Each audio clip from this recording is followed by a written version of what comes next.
땅을 살아가는 우리에게 진짜 복됨이 무엇일까요? 원하는 것을 부족함 없이 소유하는 것도 복된 삶일 겁니다. 그리고 의미 있는 것들을 자신의 계획대로 성취해 나가는 것, 이것도 복된 삶일 것 같아요. 예전 어른들이 그리고 저희 들을 보고 오복이라고 얘기했죠. 오복에 뭐가 들어가나요? 처복도 들어가고, 그 중에 하나가 제가 제일 지금 현안이 되어 있는 게 이빨입니다. 이빨. 네. 여러분들 오복 중에 그 치아의 복도 있는 것 같아요. 근데 제가 얼마 전에 치과를 갔었는데요. 제가 치과 그 치아 관리를 이렇게 열심히 하는 편은 아니었거든요. 근데 엑스레이를 찍고 이렇게 보니까 의사 선생님이 그렇게 얘기하시더라고요. 평소에 치아 관리를 잘하셨나 봐요. 이렇게 얘기하시더라고요. 제가 가끔 이빨 안 닦고 잘 때도 있었거든요. 그런데 잇몸이나 여러 가지 상태가 너무 좋다라는 거예요. 제가 이제 지금까지 살면서 계속 느꼈던 건데, 그리고 아내도 저한테 얘기합니다. 당신은 이빨은 좀 타고난 것 같아 라고 이야기하는데, 그것도 정말 복이더라고요. 근데 더 소박하게 여러분들 어느 삶이 복된 삶이냐라고 하면, 저는 그거보다도 삼시세끼 먹고 아프지 않은 것이, 그리고 건강한 것이 복입니다, 이렇게 얘기하신 분들도 있겠습니다. 자, 그렇다면 성경은 우리에게 무엇이 복되다라고 이야기할까? 이런 찬양이 있습니다. 여러분들 함께 우리가 좀 불러보면 좋겠습니다.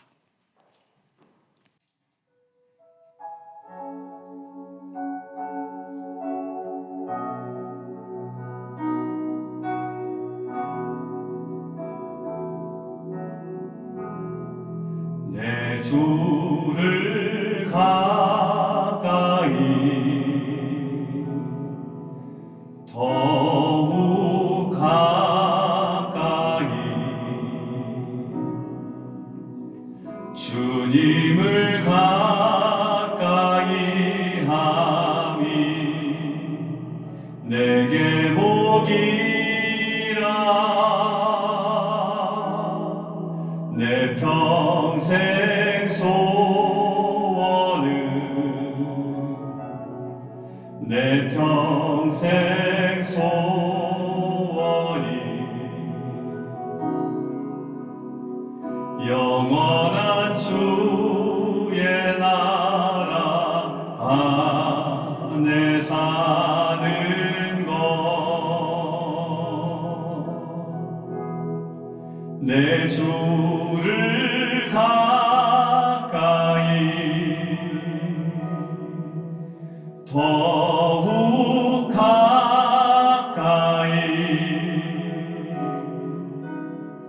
주님을 가까이 함이 내게 복이라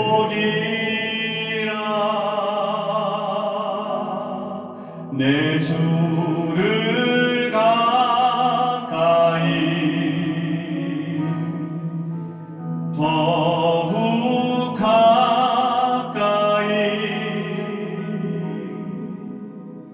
주님을 가까이 함이 내게 복이라.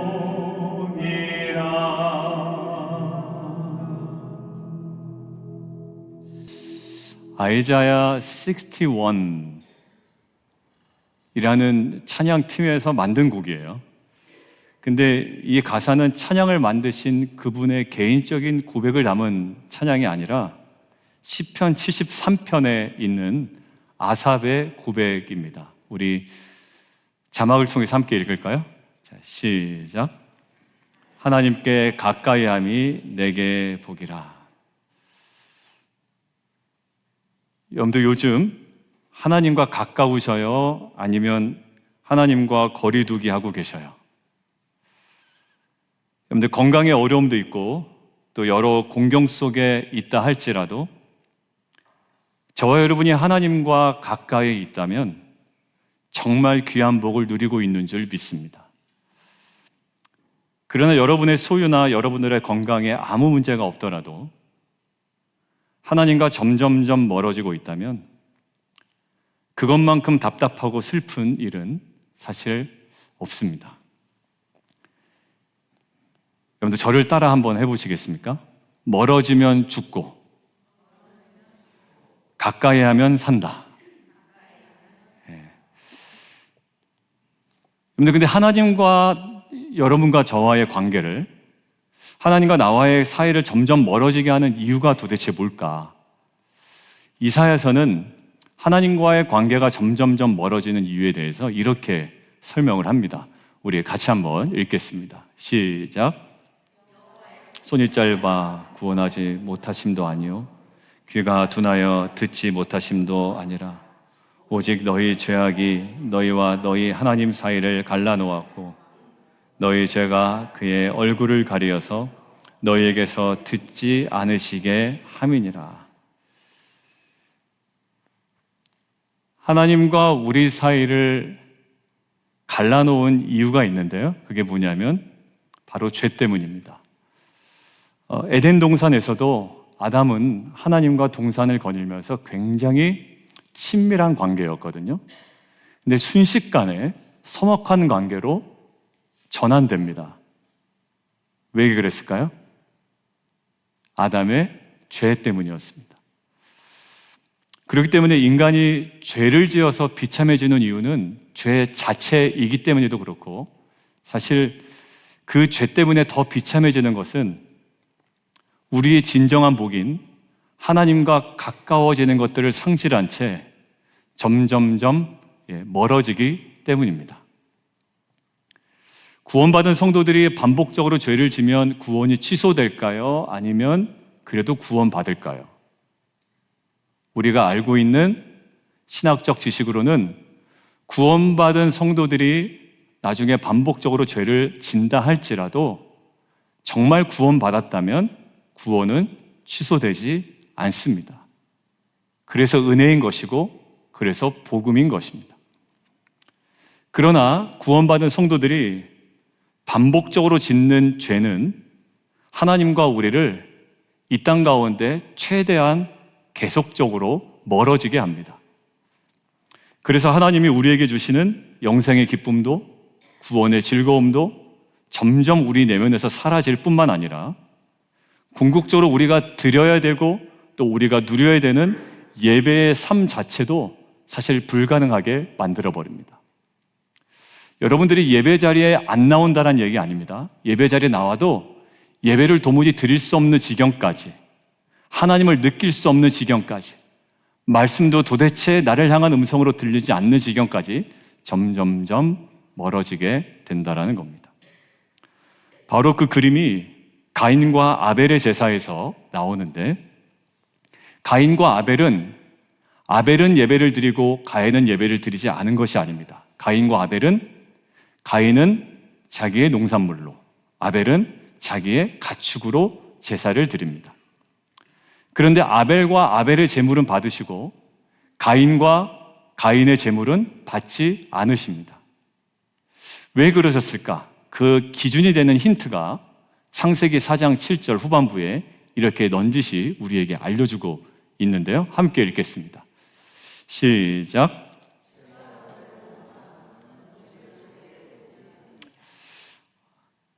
가인이 드린 제사에 절차상의 문제가 있어서가 아닙니다.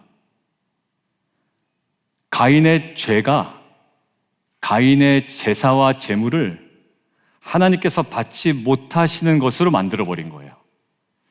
그리고 중요한 것은 가인에게 무엇이 있었냐면, 내 제사가 뭐가 문제가 있구나라는 것들이 가인에게 인식이 되었다는 사실이 굉장히 흥미롭습니다. 가인이 태평하게 하나님께서 받으셨는지 받지 않으셨는지 나이브하게 간 사람이 아니라 자신의 제사에, 자신의 예배에 뭐가 문제가 있구나라는 인식이 있었던 사람이라는 거예요. 근데 여러분들 여기서 하나 굉장히 우리가 묵상해야 될 것이, 자신의 예배와 자신의 신앙이 문제가 있음을 인식할 때 가인은 인간이 빠지기 쉬운 오류를 고스란히 보여주고 있습니다. 우리도 그런 생각하죠. 내 예배가 요즘 좀 문제야. 내 신앙이 요즘 문제야. 라고 인식이 된단 말이에요. 근데 그때 인간이 빠지기 쉬운 오류를 적나라하게 가인이 보여줍니다. 같이 한번 보겠습니다. 시작.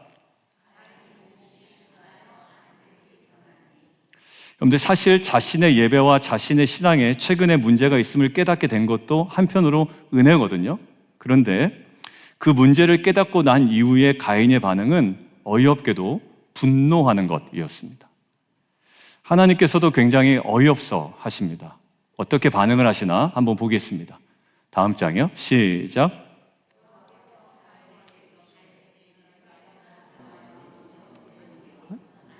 변함은 어찌 됨이냐.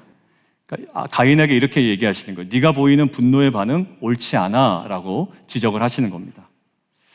근데 이런 하나님의 말씀에 가인은 이제는 좀 반응할 때가 되었거든요. 근데 가인이요 절대 말씀에 반응 안 합니다. 어떻게 할까요?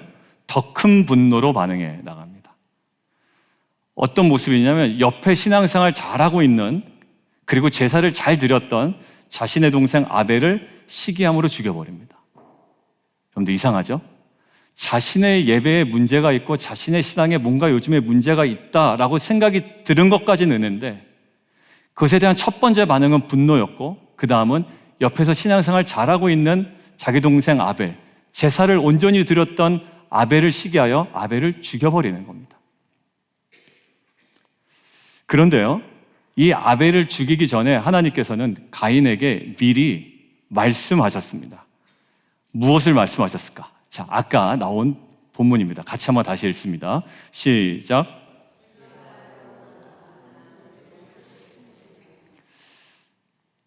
말씀하셨어요.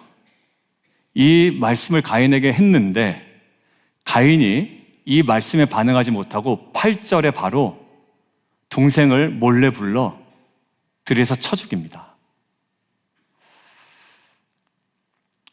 결국 죄는요, 단순히 가인의 제사를 하나님께서 받지 않으시는 제사로 만들어 버렸을 뿐만 아니라 그 죄는 어디까지 끌고 갔냐면 가인을 자신의 문제에 대해서는 분노하고 동생의 온전함에 대해서는 시기하게 하여 살인하는 데까지 이 죄가 가인을 끌고 가버립니다. 근데 죄는요, 이렇게 파괴적이에요. 여러분들 죄를 이게 내가 이러면 안 되는데 안 된다 하면서 그거 자꾸 허용하는 죄를 내버려 두잖아요. 그러면 표정도 싸나워지고 말도 거칠어지고 뭔가 이상 증세가 나타납니다. 이거는 분노할 건 아니잖아요. 더더군다나 동생을 죽일 문제는 아니잖아요. 근데 이 죄를 해결하지 못한 인간은요, 싸나워지거나 아니면 더 악해지거나 거칠어집니다. 죄는 이렇게 파괴적인 것 같아요. 여러분들, 우리는 주님의 십자가의 은혜로 구원을 받았습니다. 그죠? 그리고 그 구원의 은혜를 찬양하며 오늘도 경배했습니다. 그 주님의 그 어린 양 찬양하리 주의 임재 안에서 찬양하고 그리고 정기적으로 예배합니다. 그런데 정기적으로 여러분들이 예배 나오는 것 말고 그거 다 나오지만 나의 예배가 점점 형식화되어 가고 점점점 내 예배가 무너지고 있다는 느낌을 지울 수 없을 때가 있죠. 내가 예배를 빠지는 건 아닌데 예배 나와도 은혜가 안 되고 내 예배가 너무 형식적인 것 같고 다른 생각도 나고 말씀도 제대로 들리지 않고 이럴 때가 너무 많습니다. 누가 받았던 느낌일까요? 가인이 받았던 느낌이에요. 이때 우리는 어떻게 반응해야 될까라는 겁니다. 자신의 상황과 예배를 잘 드리는 자에 대한 시기와 분노는 아닐 거예요. 그죠? 그래서 오늘은 우리가 시편 51편을 통해 가인과 대비되는 다윗의 모습을 저희가 함께 보려고 합니다. 그래서 오늘 제목이 회개, 그 다음에 대시하고 예배 회복이었잖아요. 근데 사실 오늘은 예배 회복을 뛰어넘는 신앙의 회복까지 우리가 말씀을 나누려고 합니다. 그래서 결국 우리 예배 회복뿐만 아니라 신앙이 회복되어지는 중요한 키를 우리가 발견하고, 지난주와 동일하게 오늘도, 지난주에 우리가 그 지난주는 그 진리 안에 우리의 마음을 두는 결단이었어요. 그죠? 하나님께서는 자신의 자존심을 걸고 세일을 행하시며 결국 그 일을 보는 그 자들을 통하여 입에서 찬송이 터져나오게 하신다. 그 진리에 우리가 마음을 두는 결단했으면 됐죠. 근데 지난주에는 우리가 여룻바알의 삶을 내 제단 위에 올려드리는 결단을 통해 나의 예배가, 나의 신앙이 꺼지지 않는 신앙 되기를 우리가 결단했잖아요. 오늘도요, 이 회개가 이런 내용이다라는 것을 우리가 너무나 잘 압니다. 그러나 오늘 저는 말씀을 준비하면서 이렇게 기도하면서 왔어요. 하나님, 오늘 성령님의 도우심 속에 우리 모든 성도들이, 또 저와 성도들이 정말 그 결단하는 예배 되기를 원합니다. 그래서 오늘 이 각자에 주신 말씀을 가지고 우리가 결단함을 통해 하나님께서 여러분들 가운데, 우리 가운데 행하시는 그 새로운 영적인 새로운 지경이 열리는 첫날 되기를 주님의 이름으로 축원드립니다. 지난 목요 성령 집회 나눈 말씀에 대해서도 결단하셨던 우리 권사님들, 성도님 이야기 들으니까 가슴이 좀 벅찼고 목회자로서 참 감사했습니다. 그래서 오늘도 저와 여러분이 온전히 결단할 수 있다면 우리의 예배와 신앙에 이전에는 경험하지 못했던 새로운 지경이 열리는 첫날이 될 줄 믿습니다. 자, 첫 번째 어떤 질문으로 좀 들어가 보려고 하냐면 이 질문입니다. 같이 한번 읽어볼까요? 시작. 누가 더 심각한 죄를 졌나? 라는 객관적인 입장에서 한번 여러분들 판단해 보시면 좋을 것 같습니다. 다윗은 그 누구보다도 하나님과 멀리하면 죽고 가까이하면 산다라는 것을 확신했던 자입니다. 그래서 평생의 죄를 짓지 않았겠죠. 근데 그렇지 않습니다. 제가 보기에 사울보다 더 심각한 죄가 다윗에게 있었습니다. 그러면 사울은 어땠는가? 사울의 모습을 함께 보도록 하겠습니다. 사울의 모습 함께 읽죠. 시작. 사울에게 이르되 나는 왕과 함께 돌아가지 아니하리니 이는 왕이 여호와의 말씀을 버렸으므로 여호와께서 왕을 버려 이스라엘 왕이 되지 못하게 하셨음이니이다. 여러분들, 지금 사울에게 있는 이 죄의 핵심을 뭐로 보냐면 사울이 여호와의 말씀을 버렸다라고 이야기합니다. 그럼 여호와의 말씀을 버린 행위의 실체가 뭐냐면 아이러니컬하게도 모두 예배에 대한 내용이었습니다. 자, 첫 번째 사울이 예배에 실패한 내용을 제가 정리할게요. 블레셋이 이스라엘을 공격해 옵니다. 그러니까 마음이 급한 거예요, 사울이. 그래서 뭘 하냐면 제사장이 직접 드려야 되는 제사임에도 불구하고 그 하나님께서 그렇게 하라고 하신 말씀을 버리고 자신이 직접 예배를, 제사를 드리게 됩니다. 그것이 사울이 실패한 첫 번째였습니다. 두 번째는 뭐냐면 아말렉과의 전쟁에 승리한 이후에 하나님께서 사울에게 뭐라고 말씀하시냐면 모든 것을 남김없이 뭐해라? 다 진멸하라 라고 이야기합니다. 그런데 사울이 남겨놓습니다. 좋은 것들을. 그러면서 뭐라고 변명하냐면 나중에 하나님께 제사를 드릴 때에 이 좋은 것을 드리고자 함이었습니다 라고 변명을 해요. 자, 그래서 사울이 사무엘에게 들은 내용이 순종이 뭐보다 낫다? 제사보다 낫고 순양의 기름이 듣는 것이 순양의 기름보다 더 낫다라는 말씀을 하게 되고 듣게 된 겁니다.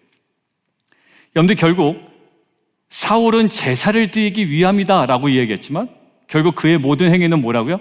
여호와의 말씀을 버린 행위였습니다. 근데 여러분들 이제 좀 그 객관적으로 보죠. 그래도 사울은 뭐 하려고 했던 사람이에요? 뭐 그것이 핑계이던 명분이건 간에 제사 드리려고 했던 거예요. 그러니까 절차를 깨고 절차를 무시하고 약간 그런 부분이 있지만 이런 사람은 어떻게 하면 됩니까? 잘 알려주면 돼요. 다음서부터 그러지 말고 정말 예배드리고 싶다면 제사장을 기다렸다가 예배를 드려야 돼. 이 정도에서 끝날 일 아닌가요? 자, 그런데 사울의 이슈는 예배에 대한 이슈였습니다. 절차상의 문제, 그리고 그 모든 것들의 처리의 문제였어요. 자, 그런데 다윗은 어떤가 한번 보죠. 다윗은 다릅니다. 이거 볼 텐데요. 여기서 나라고 하는 것은 나단 선지자를 통한 하나님의 직접 화법입니다. 그러니까 여기서 나는 하나님이다 라고 생각하시고 읽으시면 돼요. 자, 같이 한번 읽습니다. 시작. 업신여기고 나 보기에 악을 행하였느냐. 내가 칼로 햇사람 우리아를 치되 암몬 자손의 칼로 죽이고 그의 아내를 빼앗아 내 아내로 삼았도다. 여러분들, 다윗이요 자신의 신복이었던 우리아의 아내를 취합니다. 그 신복은 뭐하고 있습니까? 지금 전쟁 나가 있어요. 그 우리아의 아내와 동침을 한 다음에 임신을 해버린 거예요. 그래서 우리아를 전쟁터에서 잠깐 불러드립니다. 이유는 뭐예요? 임신 사실을 감추기 위해서. 그래서 우리아로 하여금 자신의 아내와 동침하게 한 다음 그 임신이 자기 때문에 임신한 것인지 모르도록 만들어버리기 위함이었습니다. 그런데 우리아가요 정말 신복이었어요. 집에 가서 쉬어라. 맛있는 것들을 준비해 줍니다. 근데 우리아가 뭐라고 이야기해요? 지금 나라가 전쟁통인데 제가 어떻게 아내와 함께 잠을 자며 제가 맛있는 것을 먹으며 집에서 쉴 수가 있겠습니까? 라고 이야기를 합니다. 그래서 어디서 자요? 왕궁문에서 부하들과 함께 잡니다. 집에 안 들어갑니다. 다윗 뜻대로 안 된 거예요. 너무 열받았어요. 그래서 어떻게 했나요? 이제는 우리아를 죽이는 수밖에 없습니다. 그래서 요압 장군을 통해서 우리아를 다시 전쟁터로 보낸 다음 가장 공격이 심한 곳, 공격받기 심한 곳에 이 우리아를 세워놓습니다. 결국 죽게 만듭니다. 어떻게 한 거예요? 살인 교사를 한 겁니다.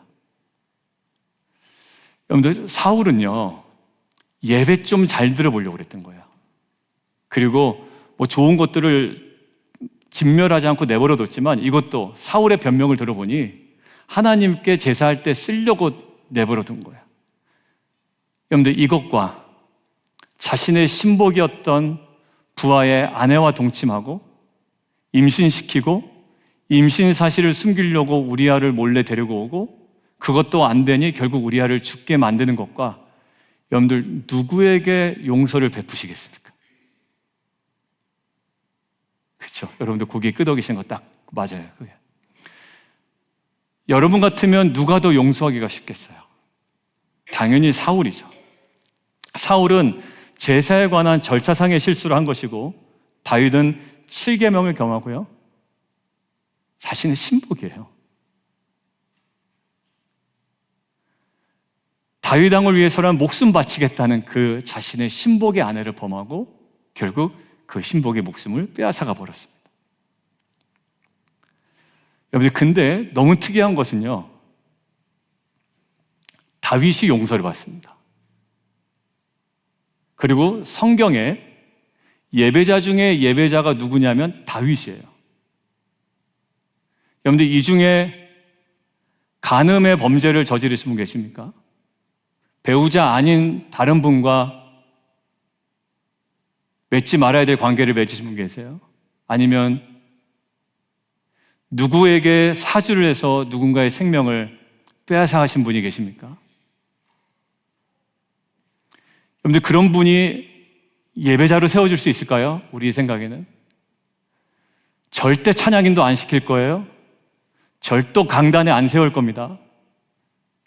여러분들, 근데요 다윗은 하나님께서 용서하시고 성경 전체에 예배자 중에 예배자 다윗 말고는 강조된 인물이 없을 정도였습니다.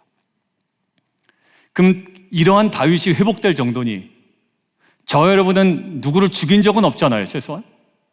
그럼 저 여러분은 쉽게 회복되겠죠.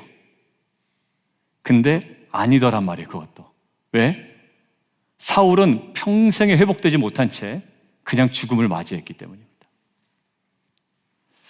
자, 그렇다면 사울에게는 없고 다윗에게는 있는 것이 무엇일까라는 것이 오늘 우리가 주목해 봐야 되는 겁니다. 그게 왜냐하면 키기 때문에 그렇습니다. 뭐의? 회복의 키. 자, 함께 보겠습니다. 첫 번째요. 시작. 분노와 변명과 은폐가 아닌 통곡의 회개. 누가 분노했죠? 가인. 누가 변명합니까? 사울. 처음에 누가 은폐했죠? 다윗이 은폐했죠. 근데 결국은 다윗이 통곡의 회개로 나아갑니다. 결국 다윗이 시편 51편 1절을 보면 여러분들 성경을 통해서 잠깐 볼까요?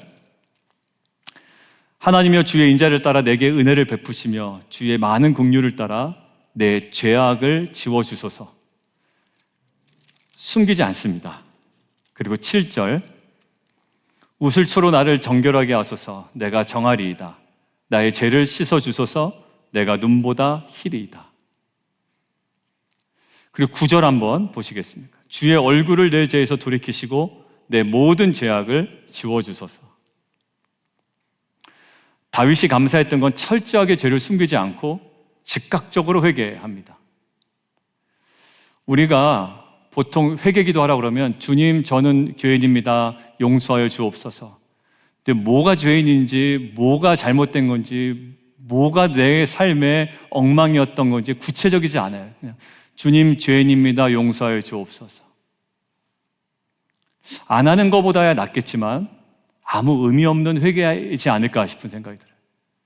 다윗은요, 이게 51편에 나와 있죠. 다윗이 밧세바와 동침한 후 선지자 나단이 그에게 왔을 때 그가 깨닫고 하나님 앞에 즉시로 회개한 그 내용입니다. 다윗이 은폐를 하면 왕의 권위를 유지할 수 있습니다. 아무렇지 않게 일상을 살아갈 수가 있습니다. 그런데 그에게는 왕이라는 직을 상실하는 것보다 하나님을 잃어버리는 것이 더 무서웠던 겁니다.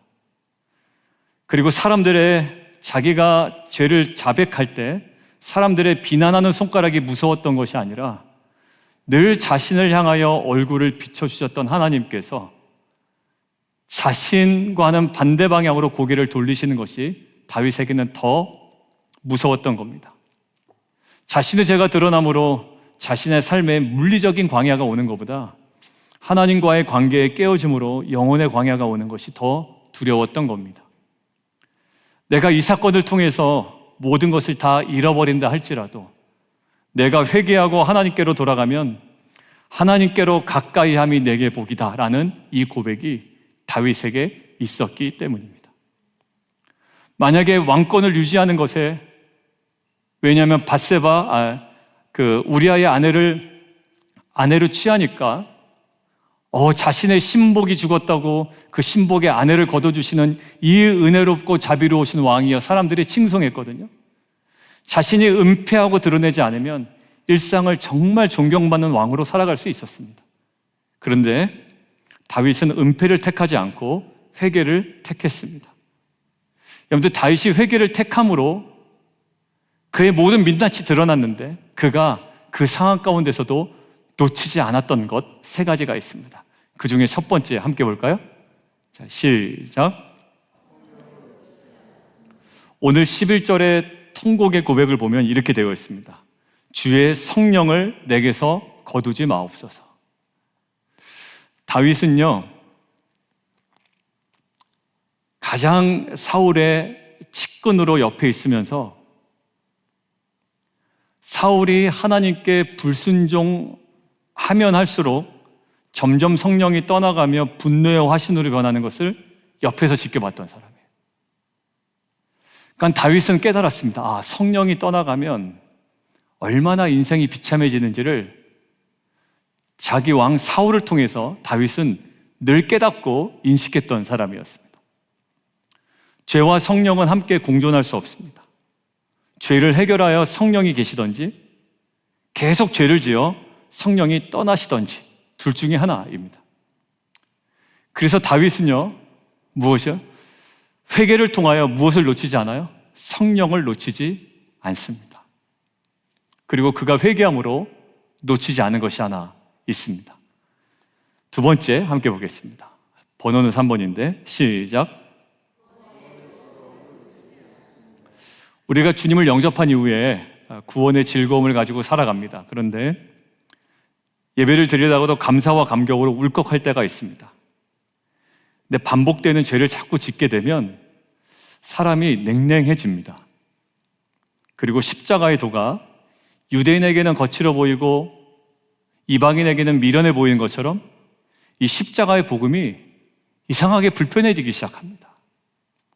그리고 십자가를 통해서 우리에게 주어진 구원의 기쁨보다는 마치 우리를 구원시켜 놓고 우리를 압박하고 강압하고 우리를 정말 가지고 우리의 모든 것들을 빼먹는 그런 신앙생활을 하는 것처럼 모든 것이 스트레스가 됩니다. 그러니까 신앙생활을 하면 할수록 스트레스가 되는 거예요. 기도의 기쁨은 사라지고 함께 기도합시다. 그러면 기쁨이다기보다 기도에 스트레스만 생깁니다. 예배 드립시다 라는 것에 대한 감사는 사라지고 예배에 대한 의무감만 생깁니다. 달고 오묘한 말씀이 아니라 개인적으로 묵상을 해도 유대인들이 요한복음 6장에 불평했던 것처럼 어렵고 이해되지 않습니다. 그런데 다윗은요, 회개함으로 무엇을 놓치고 싶지 않았어요? 구원의 즐거움을 빼앗기고 싶지 않았습니다. 그리고 다윗은 무엇을 놓치고 싶지 않았을까요? 세 번째 함께 보겠습니다. 시작. 다윗은 회개를 통하여 사명을 놓치지 않았습니다. 자, 13절 우리가 함께 읽겠습니다. 성경을 통해서 함께 보시죠. 시작. 그리하면 내가 범죄자에게 주의 도를 가르치리니 죄인들이 죽게 돌아오리이다. 여러분들, 다윗은 자신이 회개하여 자신의 죄가 공개가 된다면 왕의 직은 이룰 수 있을 수 있어요. 그런데 회개한 자신의 모습을 통해 주의 도를 가리키고 죄인들을 죽게 돌아오게 하는 사명은 놓치고 싶지 않았던 거예요. 여러분들, 제가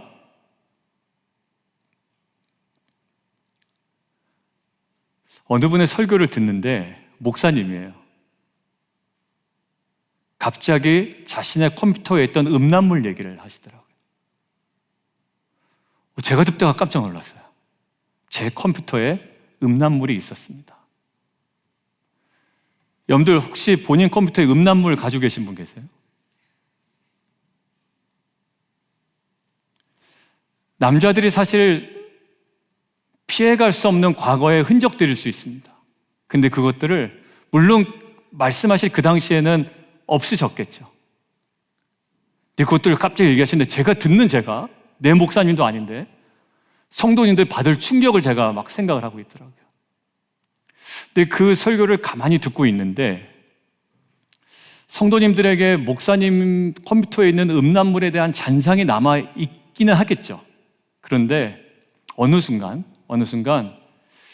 그것들을 고백했던 목사님의 모습을 통해 성도들이 참된 회개의 모습을 조금이나마 배우지 않았을까라는 생각을 해봅니다.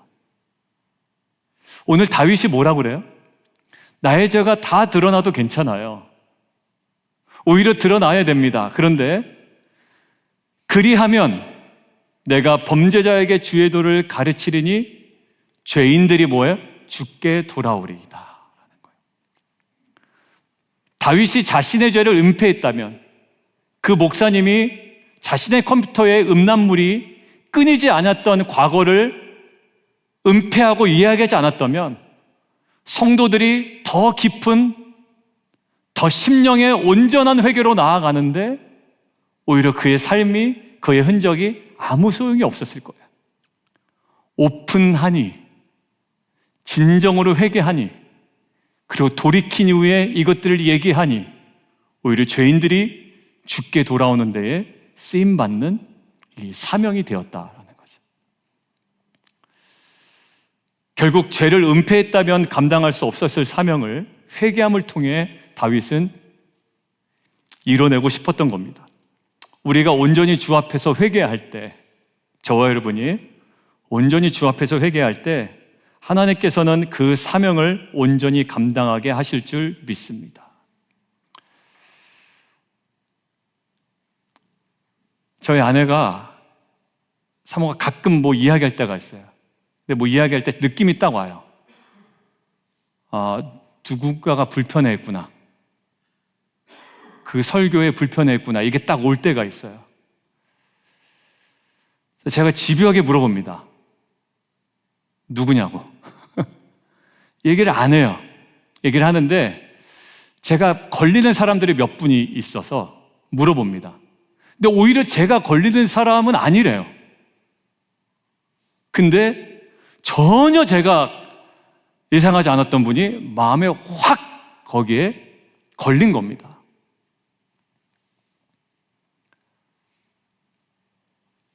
어떻게 될까요? 아닌 척 할 수 있어요. 왜? 저는 그럴 의도가 아니었어. 그 성도님 전혀 염두에 둔 얘기가 아니기 때문에 그냥 지나갈 수 있죠. 그럼에도 불구하고 저의 사명은 뭐냐면 알았다면 제가 그분이 그렇게 아파하는 것을 알았다면 가야 되겠죠. 그리고 이야기를 해야 되겠죠. 여러분들, 다윗은요, 회개를 통해 하나님과 더욱 가까워지는 참된 복을 놓치지 않았습니다. 모른 채도 됩니다. 여러분들, 분명히 잘못한 거 아는데 1부 때도 얘기 나는데 아닌 척하고 살아갈 수 있어요. 아닌 척. 그런데요, 그거 진짜 얄밉지 않아요?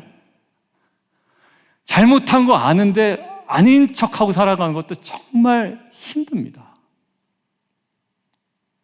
아무 일도 벌어지지 않아요. 근데 그것이 내 안에 고백되어질 때,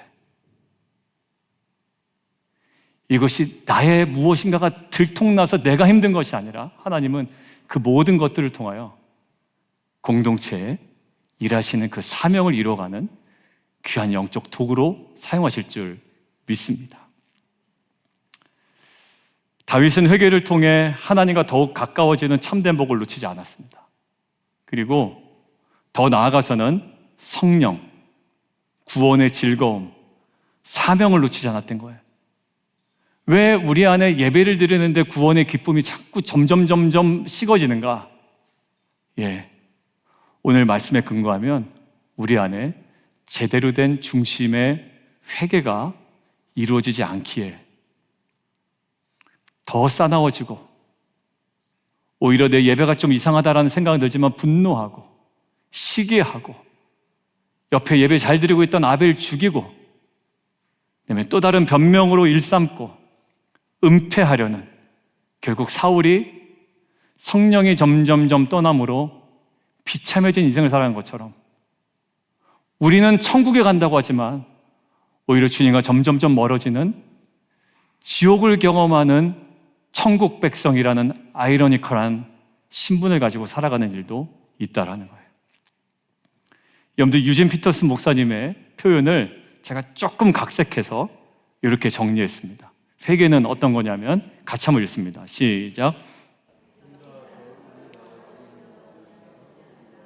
우리가 더 우리다워지게 하는 것이다. 맞아요.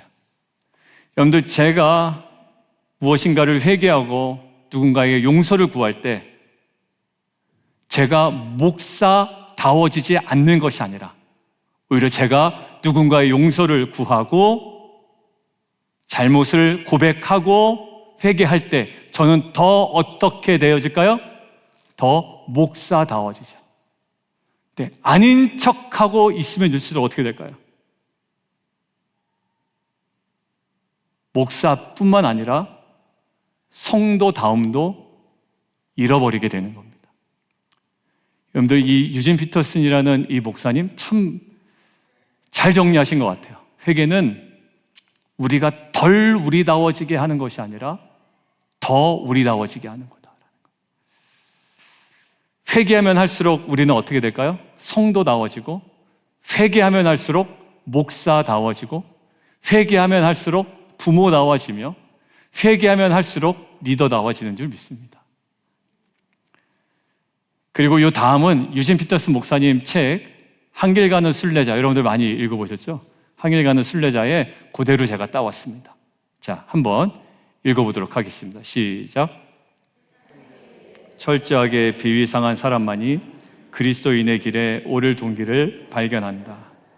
회개야말로 가장 실천적인 말이요, 가장 실천적인 행동이며 일종의 현실에 뿌리박은 말이다.